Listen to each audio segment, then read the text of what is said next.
दुर्ग जिले के रसमड़ा स्थित टॉपवर्थ स्टील संस्थाओं में 600 श्रमिकों का 15 महीने से बकाये वेतन और बोनस की मांग को लेकर अनिश्चितकालीन हड़ताल पर हैं। ये श्रमिक 18 वर्षों से काम कर रहे हैं। कोरोना काल में वेतन देने का वादा किया गया था, पर कंपनी के टेकओवर के बाद केवल परमानेंट कर्मचारियों का ही भुगतान मिला है। ठेका श्रमिकों को केवल आश्वासन मिलता रहा।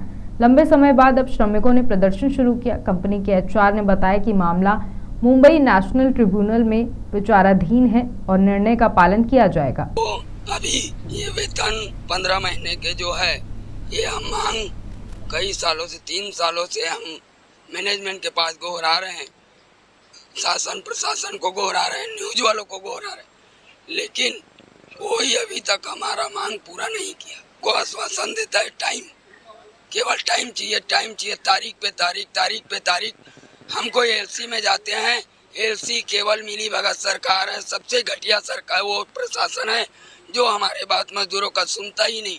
हम कई बार गए, 50-60 पैसे गए, हमारा कोई सुनने वाला है ही नहीं है। इसीलिए हम मजदूर तय किए कि जब तक 15 महीने का पैसा नहीं देगा तब तक हमें पंडाल से हटेंगे नहीं और लेके रहेंगे। मैं भोजराम साहू ग्राम मनगटा का निवासी हूँ और ये टापोर्ता का मजदूरों का अध्यक्ष हूँ। महीने का तनख्वाह है और यहाँ टोटल 800 मजदूर है, जिनको मैनेजमेंट के द्वारा एम्प्लॉइजों को 300 वर्करों को परमिट दे दिया गया है और हमारे जो स्थानीय लोकल जो मजदूर है उनको 15 महीने का जो वेतन देना था हाँ करके मुखर दिया गया है और अभी तक इनको एडवांस के रूप में 5000 भुगतान दिया गया है और कल 20,000 2 किस्तों में देने की मांग किया गया था, मगर वो भी नकार दिया देने में। ये एक्चुअली में है क्या, ये कोरोना काल के समय का है 15 महीने का भुगतान, जो अभी मिश्रा जी के माध्यम से बताया गया कि एक हमारी संस्था है क्रेस्ट स्टील, जहां 15 महीनों का भुगतान कर दिया गया है। वही इसी का एक लिंक है हमारा टॉपवर्थ था, जो वो तो कोरोना काल का मात्र 4 महीने का था। कोरोना काल का 4 महीने का था, बाकी जो है कोरोना काल का नहीं। निश्चित तौर पे कठोर कार्रवाई करेंगे और हमारी बड़प्पन है कि हम 2 दिन से शांतिपूर्ण में यहाँ बैठे हैं और आगे भी इसी तरह के शांतिपूर्ण हम लोग बैठेंगे।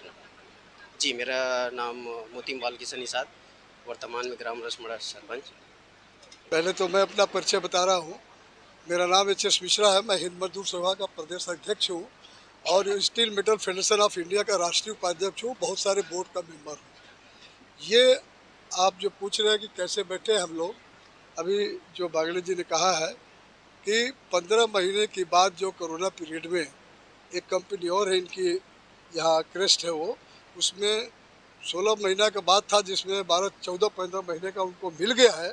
तो जब एक कंपनी के, जब आप ही के अंडर में वो भी कंपनी आप उनको दे दिए हैं, तो उस पीरियड में तो इनको भी देने में क्या बुरा है।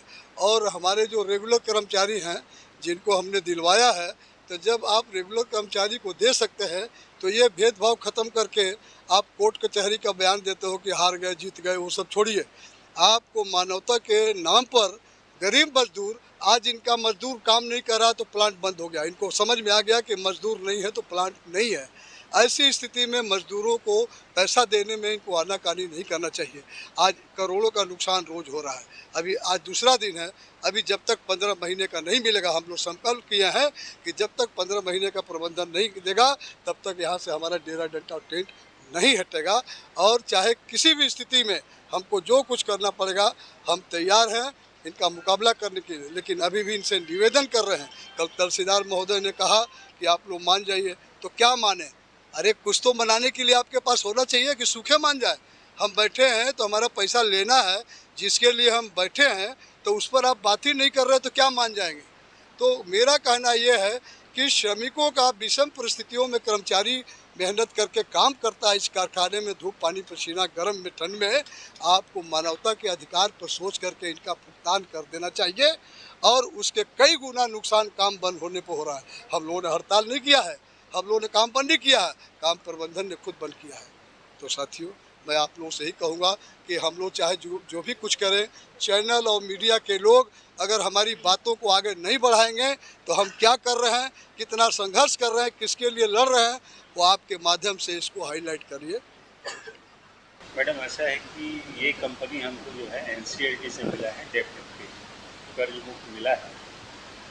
और कंपनी गई थी जनवरी 2020 में NCLT में, और NCLT में जो प्रोसेस होता है जिसमें RP अपॉइंटेड था यहाँ पे, वो RP जो है 2020 से लेकर के अक्टूबर 2023 तक इस प्लांट का ऑपरेशन किया है। और हमको ये प्लांट मिला है अक्टूबर 2023 से। तो हमको ये जो प्लांट मिला है वो कर्ज मुक्त मिला है। जो हमने बिडिंग किया था वो अमाउंट पे करके ये प्लांट हमको मिला है। तो अक्टूबर 2023 से पहले की जितनी भी लायबिलिटी है वो हमारे ऊपर कुछ भी बर्डन नहीं है। उसका जितना भी हिसाब किताब या जो शेयर उनको मिलना था वो RP ने उसको पे करके गया है। तो इन जो श्रमिकों का मैटर है वो 2020 कोविड का है और 2021 कोविड के पीरियड का है, जिसमें करीब 14 माह जो है हमारी यूनिट जो है वो बंद थी। तो उस दौरान जो है कंपनी में कोई भी काम नहीं हुआ था, उनका पेमेंट है। और ये RP महोदय जो आदेश आया है उसके हिसाब से RP महोदय ने इसको डिरेक्ट किया है। और उसके बाद ये जो श्रमिक हैं LC वगैरह में मीटिंग होती रही, तो कलेक्टर साहब ने भी इनको एक दिशा निर्देश दिया था, एडिशनल कलेक्टर साहब ने, कि आप NCLT के ऑर्डर के अकॉर्डिंग इस बारे में कोई निर्देश कंपनी को नहीं दिया जा सकता करके। तो उस निर्देश के अकॉर्डिंग ये लोग गए थे NCLT कोर्ट में, अपना दावा पेश किया था। जब वो दावा पेश किया था तो इसका जो डिसीजन आया है 24 जून 2024 को आया है, जिसमें माननीय NCLT कोर्ट ने प्रेजेंट प्रमोटर के ऊपर कोई भी बर्डन डालने से मना किया है कि प्रेजेंट प्रमोटर के ऊपर ये सब बर्डन नहीं डाला जा सकता। उस आदेश के विरुद्ध में जो एप्लीकेंट यूनियन है वो NCLT कोर्ट में भी गया है, अपील में भी गया है, और अपील की कार्रवाई अभी प्रक्रियाधीन है। और चूँकि NCLT ने अपने आदेश में प्रेजेंट प्रमोटर के ऊपर कोई बर्डन नहीं डाला है, तो इसलिए इसकी बाइंडिंग जो है प्रेजेंट प्रमोटर के ऊपर कुछ भी नहीं। प्रमोटर नहीं, वो RP थे। हाँ, यदि वो चाहे जो अपील में जैसे डिसाइड होगा, यदि संजय गुप्ता जी के अगेंस्ट में डिसाइड होगा, तो वो भी एक रेजुलेशन प्रोफेशनल थे, उनका प्लांट तो था नहीं। ये बात सही है, जो रेगुलर एम्प्लॉई है उनको भुगतान हुआ है, लेकिन जो ठेका श्रमिक है उनको उस पीरियड पर भुगतान करीब 240 के आसपास जो कर्मचारी थे, नियमित कर्मचारी, उनका भुगतान हुआ है।